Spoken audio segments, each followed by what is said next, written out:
Break के बाद सभी का स्वागत और बात करते हैं राजस्थान की, जहां पुलिस विभाग की कार्य प्रणाली में अब उर्दू और फारसी के शब्दों का प्रयोग नहीं किया जाएगा। अब उर्दू और फारसी शब्दों की जगह पर हिंदी के शब्दों का इस्तेमाल होगा। और शनिवार को राजस्थान के गृह राज्य मंत्री जवाहर सिंह बेढम ने पुलिस महानिदेशक को एक पत्र लिखा, जिसमें उन्होंने हिंदी शब्दों के इस्तेमाल के लिए एक प्रस्ताव भेजने के लिए कहा। मंत्री बेढम ने अपने पत्र में कहा कि उर्दू और फारसी भाषा की समझ न होने से अर्थ का अनर्थ हो जाता है। देखिए रिपोर्ट।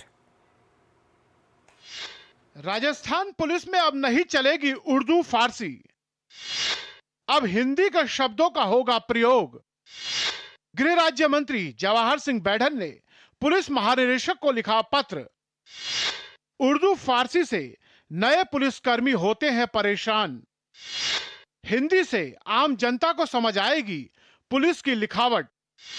गृह राज्य मंत्री ने कहा, उर्दू अब बोलचाल की भाषा नहीं। राजस्थान के गृह राज्य मंत्री जवाहर सिंह बेढम ने पुलिस महानिदेशक को एक पत्र लिख सुझाव दिया है कि पुलिस विभाग उर्दू और फारसी शब्दों को हिंदी समकक्ष शब्दों में बदलकर अपनी भाषा को सरल बनाए। इसको लेकर गृह राज्य मंत्री जवाहर सिंह बेढम ने कहा, मैंने डीजीपी को ऐसे शब्दों के चयन के लिए एक मसौदा तैयार करने के लिए एक पत्र लिखा है। उर्दू और फारसी के शब्द अब चलन में नहीं हैं, हमें हिंदी शब्दों का इस्तेमाल करना चाहिए। जब वहां से ड्राफ्ट आएगा तब हम इस मामले को मुख्यमंत्री के समक्ष रखेंगे। जवाहर सिंह बेढम ने कहा कि राजस्थान में प्रतियोगी परीक्षाओं की तैयारी करने वाले कई छात्र तीसरी भाषा के रूप में उर्दू नहीं पढ़ते हैं, जिससे पुलिस बल में भर्ती होने पर उन्हें उर्दू और फारसी शब्दावली का सामना करने में असुविधा होती है।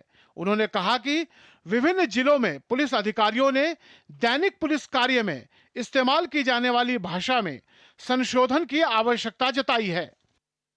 डायरेक्ट कंपटीशन के बाद जो लोग आते हैं, सब इंस्पेक्टर बनते हैं, डिप्टी बनते हैं और एसपी भी बनते हैं, तो उनको इन उर्दू और फारसी के शब्दों का उच्चारण करने में या इनका अर्थ निकालने में काफी कठिनाई आती है।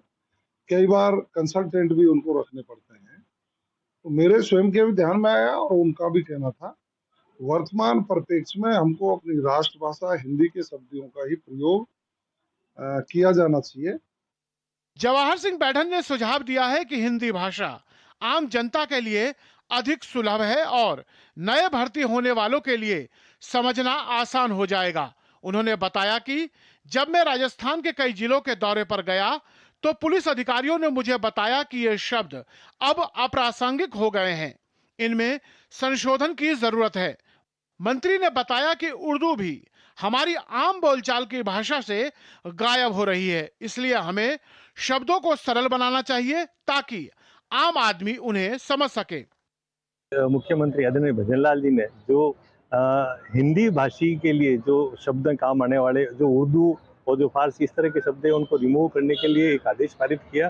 निश्चित तौर से ये सराहनीय कदम रहेगा आने वाले टाइम में, क्योंकि जनता में कुछ ऐसे शब्द थे जो साक्ष्य के रूप में, एविडेंस के रूप में जो काम आते थे, तो उसमें कुछ ऐसे शब्द थे जो समझ में के परे थे। इस पहल को पुलिस अधिकारी, वकील और आम जनों ने भी सराहा है। उनका कहना है कि इससे कानूनी प्रक्रिया भी सरल होगी और आम लोगों को समझने में भी आसानी होगी। अब राज्य सरकार ने राष्ट्रीय भाषा हिंदी को कानूनी कार्रवाई में उपयोग में लेने की बात कही है। अगर ऐसा होता है तो न सिर्फ पुलिस कर्मियों को बल्कि आम जन को भी कानूनी प्रक्रिया को समझने में सीधा फायदा पहुंचेगा। Sumit Deora, DD news, Rajasthan.